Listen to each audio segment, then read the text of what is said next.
کیا آپ ان 7 سوالوں کے جواب جانتے ہیں؟ سوال نمبر 1، جنت کہاں ہے؟ جواب: جنت 7 آسمانوں کے اوپر 7 آسمانوں سے جدا ہے، کیونکہ 7 آسمان قیامت کے وقت فنا اور ختم ہونے والے ہیں، جبکہ جنت کو فنا نہیں ہے، وہ ہمیشہ رہے گی۔ جنت کی چھت عرش رحمان ہے۔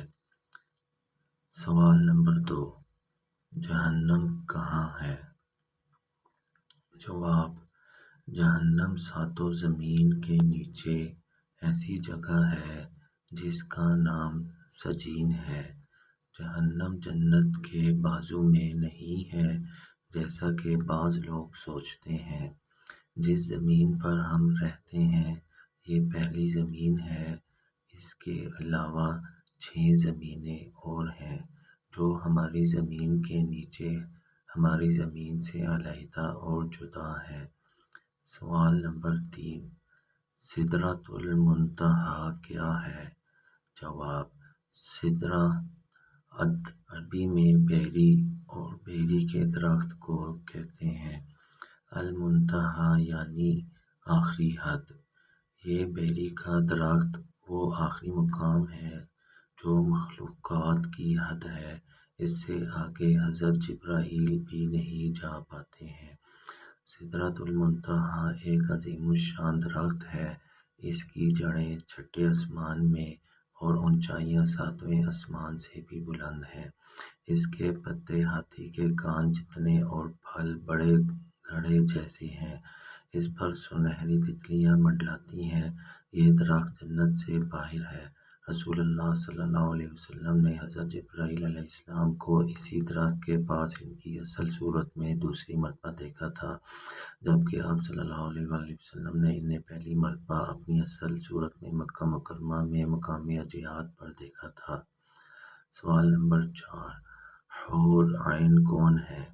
جواب: حور عین جنت میں مومنین کی بیویاں ہوں گی۔ یہ نہ تو انسان ہے، نہ جن ہے اور نہ ہی فرشتہ ہے۔ اللہ تعالیٰ نے انہیں مستقل پیدا کیا ہے۔ یہ اتنی خوبصورت ہے کہ اگر دنیا میں ان میں سے کسی ایک کی محض جھلک دکھائی دے جائے تو مشرق و مغرب کے درمیان روشنی ہو جائے۔ حور عربی زبان کا لفظ ہے اور حوراء کی جمع ہے۔ اس کے معنی ایسی آنکھ جس کی پتلیاں نہایت سیاہ ہوں اور اس کی اطراف نہایت سفید ہوں، اور عین عربی میں عینہ کی جمع ہے، اس کے معنی ہے بڑی بڑی آنکھوں والی۔ سوال 5، ولدان مخلدون کون ہیں؟ جواب: یہ اہل جنت کے خادم ہیں۔ یہ بھی انسان یا جن یا فرشتے نہیں ہیں۔ انہیں اللہ تعالیٰ نے اہل جنت کی خدمت کے لیے مستقل پیدا کیا ہے۔ یہ ہمیشہ ایک ہی عمر کے یعنی بچے ہی رہیں گے، اس لیے انہیں الولدان المخلدون کہا جاتا ہے۔ سب سے کم درجہ کے جنتی کو 10,000 ولدان مخلدون عطا ہوں گے۔ سوال نمبر 6، اعراف کیا ہے؟ جواب: جنت کی چوڑی فصیل کو اعراف کہتے ہیں۔ اس پر وہ لوگ ہوں گے جن کے نیک اعمال اور برائیاں دونوں برابر ہوں گی۔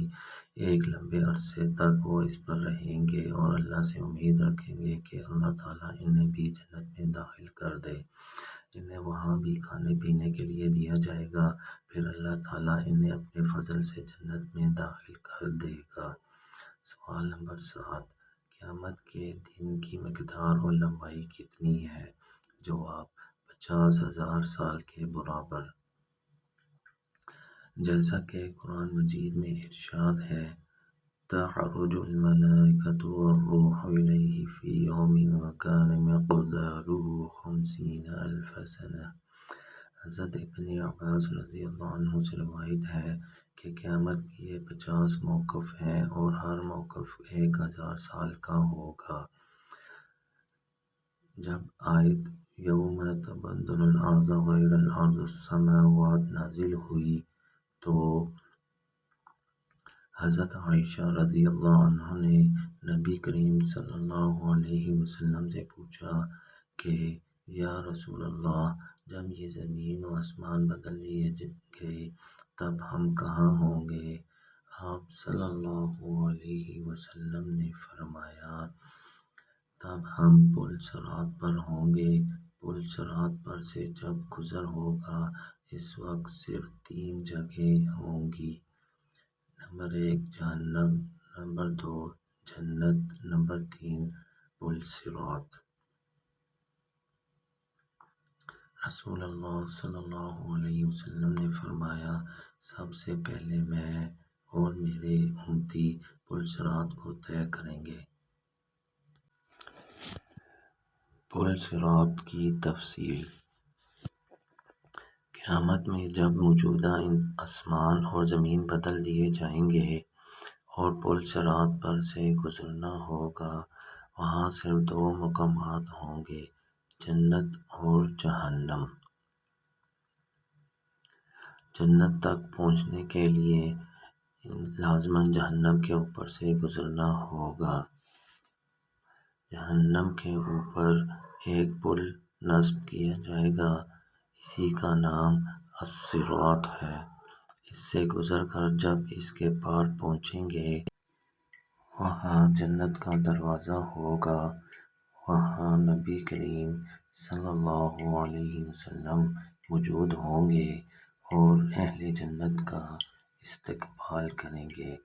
یہ پل صراط درج ذیل صفات کا حامل ہوگا۔ نمبر 1 بال سے زیادہ باریک ہوگا۔ نمبر 2 تلوار سے زیادہ تیز ہوگا۔ نمبر 3 سخت اندھیرے میں ہوگا۔ اس کے نیچے گہرائیوں میں جہنم بھی نہایت تاریکی میں ہوگی، سخت بھری ہوئی اور غضبناک ہوگی۔ نمبر 4 گناہ گار کے گناہ اس پر سے گزرتے وقت مجسم اس کے پیٹھ پر ہوں گے۔ اگر اس کے گناہ زیادہ ہوں گے تو اس کے بوجھ سے اس کی رفتار ہلکی ہوگی۔ اللہ تعالی ہمیں اس صورت سے اپنی پناہ میں رکھے، اور جو شخص گناہوں سے ہلکا ہوگا تو اس کی رفتار پل صراط پر تیز ہوگی۔ نمبر 5 اس پل کے اوپر آنکڑے لگے ہوئے ہوں گے اور نیچے کانٹے لگے ہوں گے جو قدموں کو زخمی کر کے اسے متاثر کریں گے۔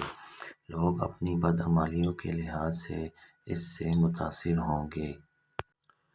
نمبر 6 جن لوگوں کی بے ایمانی اور بدعمالیوں کی وجہ سے ان کے پیر پھسل کر وہ جہنم کے گڑھے میں گر رہے ہوں گے، ان کی بلند چیخ پکار سے پل صراط پر دہشت طاری ہوگی۔ رسول اللہ صلی اللہ علیہ وسلم پل صراط کی دوسری جانب جنت کے دروازے پر کھڑے ہوں گے۔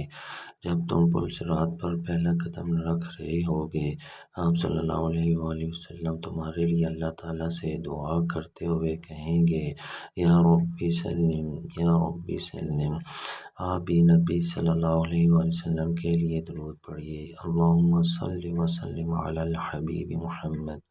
لوگ اپنی آنکھوں سے اپنے سامنے بہت سوں کو پل صراط سے گرتا ہوا دیکھیں گے اور بہت سوں کو دیکھیں گے کہ وہ اس سے نجات پا گئے ہیں۔ بندہ اپنے والدین کو پل صراط پر دیکھے گا لیکن ان کی کوئی فکر نہیں کرے گا۔ وہاں تو بس ایک ہی فکر ہوگی کہ کس طرح خود پار ہو جائے۔ روایت میں ہے کہ حضرت عائشہ رضی اللہ عنہا قیامت کو یاد کر کے رونے لگیں۔ رسول اللہ صلی اللہ علیہ وسلم نے پوچھا، عائشہ کیا بات ہے؟ حضرت عائشہ نے فرمایا، مجھے قیامت یاد آ گئی یا رسول اللہ، کیا ہم وہاں اپنے والدین کو یاد رکھیں گے؟ کیا وہاں ہم اپنے محبوب لوگوں کو یاد رکھیں گے؟ آپ صلی اللہ علیہ وسلم نے فرمایا، ہاں یاد رکھیں گے، لیکن وہاں 3 مقامات ایسے ہوں گے جہاں کوئی یاد نہیں رہے گا۔ نمبر 1 جب کسی کے اعمال تولے جائیں گے۔ نمبر 2 جب نامہ اعمال دیے جائیں گے۔ نمبر 3 جب پل صراط پر ہوں گے۔ دنیاوی فتنوں کے مقابلے میں حق پر جمے رہو۔ دنیاوی فتنے تو سراب ہیں، ان کے مقابلے میں ہمیں مجاہدہ کرنا چاہیے اور حق ایک کو دوسرے کی جنت حاصل کرنے پر مدد کرنا چاہیے، جس کی وسعت آسمانوں اور زمین سے بھی بڑھی ہوئی ہے۔ اس پیغام کو آگے بڑھاتے ہوئے صدقہ جاریہ کی نیت کرنا نہ بھولیں۔ یا یا اللہ ہمیں ان خوش نصیبوں میں کر دیجئے جو پل صراط کو آسانی سے پار کر لیں گے۔ اے پروردگار ہمارے لیے حسن خاتمہ کا فیصلہ فرمائیے، آمین۔